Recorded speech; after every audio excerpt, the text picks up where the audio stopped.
A minha história no Crossfire começou em 2009, quando eu estava com uns amigos e me indicaram o Crossfire. Eu já tinha baixado uns 3 jogos e não tinha me identificado.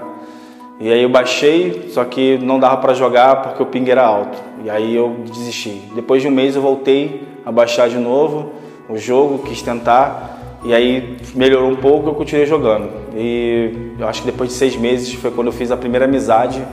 E foi com a Psy. E aí foi o que me fez realmente ficar no jogo, porque eu não gostava de jogar sozinho. Na época a gente começou a movimentar vários campeonatos de fim de semana e ele não tinha muita gente para ajudar. E a gente começou a fazer um certo sucesso com a comunidade, porque lá a gente levava bem a sério a organização. E eu sempre tive um jeito assim, tipo, sério de levar a coisa, eu não brincava. Eu já estava meio chateado porque os mesmos caras com que eu jogava no For Fun durante a semana eram os caras que cheatavam contra a gente e iam jogar o campeonato no final de semana como se nada tivesse acontecido. E aí eu falei, agora é a hora de eu dar a volta por cima. Aí eu comecei a organizar, a levar a sério, até que chegou algumas organizações que estavam investindo no cenário ainda quando não tinha um servidor no Brasil, que a gente jogava na versão NA, e eles começaram a chamar a gente. E a gente viu que já estava meio que ficando conhecido. Aí a gente começou a levar bem mais a sério, organizando a nível de premiação também. Nesse tempo, a gente ficou fazendo os campeonatos amadores ainda, né? Meio que era um preparo, só que tudo aconteceu muito rápido. Só que ali eu já estava tendo problema com relação a tempo para organizar, aquela coisa de jogar por hobby também, já estava ficando bem menor, né? O tempo para jogar. E eu comecei a me dedicar mais à organização com o pouco tempo que eu tinha, porque eu também tinha que trabalhar. Só que eu vi que aquela pontinha que começou a surgir de possibilidade de eu começar, de repente, tentar algo com o jogo, também começou meio que... Eu perdi a esperança nesse meio tempo. Eu acreditei, mas em pouco tempo, quando eu vi que era uma empresa grande que estava chegando, que já tinha organizador, já tinha tudo, eu não vi que eu tinha chances. E aí foi onde eu fiquei desempregado, eu tive que correr atrás de outro trabalho e ficou com menos tempo para a organização. Aí foi a primeira vez que eu pensei em parar. Depois foi quando eu me estabilizei no emprego, eu fiquei com um tempo melhor para organizar e era só os fins de semana. E já estava o cenário pronto, e já tinha a Brasil Game League e eu comecei a fazer uns freelas na época, só que o dinheiro era muito pouco e não tinha nem como cogitar de sobreviver de esporte.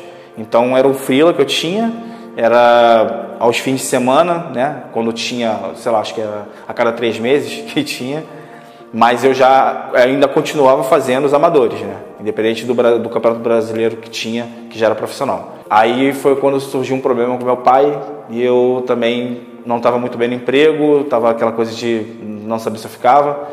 E aí até que eu fui mandado embora e tive o mesmo problema com meu pai, tudo ao mesmo tempo, e eu parei pela primeira vez. Eu fiquei 4 meses sem fazer nada. Não jogava, não organizava. E eu vi que, falei, cara, não tem jeito, vai ser sempre por hobby, não vou conseguir trabalhar com isso. Até que no final de 2014, foi uma época bem difícil, bem complicada. Eu já tinha parado pela segunda vez com problema de saúde do meu pai. Tinha anunciado na comunidade que eu não ia fazer mais nada. Meu pai teve uma melhora e as coisas começaram a clarear um pouco mais para mim e surgiu a oportunidade graças ao Juan mais uma vez, ao Chad, ao Felipe, foi a primeira oportunidade que eu tive, que eu acho que já foi naquela transição da segunda administração deles, né, da Brasil Game League. E aí eu cheguei na agência X5 em 2015. Quando eu cheguei lá que a ficha caiu, que eu vi que realmente eu estava lá e aquilo ali ia ser meu trabalho. Quando eu entrei, vi a estrutura da agência, eu vi tudo como funcionava. E quando rolou a primeira oportunidade de eu comentar um jogo, foi através de um comentarista tinha um problema com outro evento, faltava, ou alguém passava mal, e eu ia cobrindo. Até que rolou um convite, eu estava num evento, fora, assim, uma externa, e aí a gente montando o palco, veio o Felp me dando a notícia sem nem esperar. Ó, o pessoal da Zio está tentando entrar em contato contigo, já me ligaram, você não responde o e-mail, vai receber o convite para ir para a China. Eu quase caí do palco. Como que eu vou parar aí? O que eu fiz e tal? Porque eu fazia aquela coisa de Severino. Eu tava ali para ajudar quando precisasse, sem pretensão nenhuma, e acabou rolando. Tava num momento meio assim complicado, né? Tinha perdido meu pai. Aí eu fiquei com aquela mistura assim, tipo, da tristeza, né? De ter perdido meu pai, mas a alegria de estar viajando, porque o tempo todo foi ele que me apoiou. Acho que foi final de 2014. Foi quando eu cheguei na agência, eu não estava nem querendo mais ir, assim, tipo, não sabia que ia para lá, mas eu estava querendo parar com o esporte. Aí foi quando ele, pô, não, aguenta mais um pouco. Aí no terceiro mês que ele falou, aguenta mais um pouco, foi que rolou o convite. Então, se ele tivesse assistido, eu não teria como, né? Hoje eu não estaria fazendo o que eu faço. A viagem é muito boa, o evento é gigantesco, foi muito diferente do que eu vi da estrutura que foi montada aqui no Brasil, que foi muito boa, mas o nível lá é outro. Se um dia tivesse isso aqui no Brasil, ia ser muito louco. Era tudo uma brincadeira, era um hobby, onde começou a virar trabalho e eu também não pretendia, não imaginava que um dia eu estava no Mundial. Na hora, sim, eu acho que o Paudino me ajudou muito.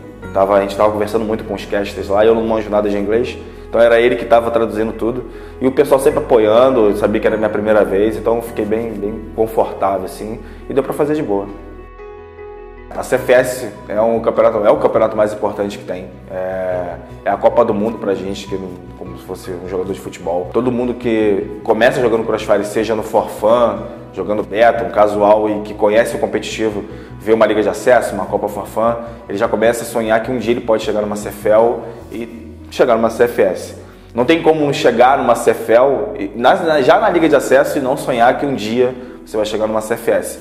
Então a gente estava lá o tempo todo rodeado de pessoas que estavam preocupadas com o andamento do evento, como a gente estava se sentindo. A parte de jogos que eu vi lá, a estrutura com relação a palco, a gente tinha exemplo aqui dentro do Brasil como a Arena da Max 5, por exemplo, que é uma estrutura muito grande, mas quando tu chega lá que você entra e você vê aquela blindagem de vidro, tu vê tudo aquilo lá, aquela acústica, é absurdo, é muito bom. Eu queria ter tentado lá para sentir como é realmente, acho que só faltou isso. Eu sentar lá e me sentir jogador durante uns minutinhos.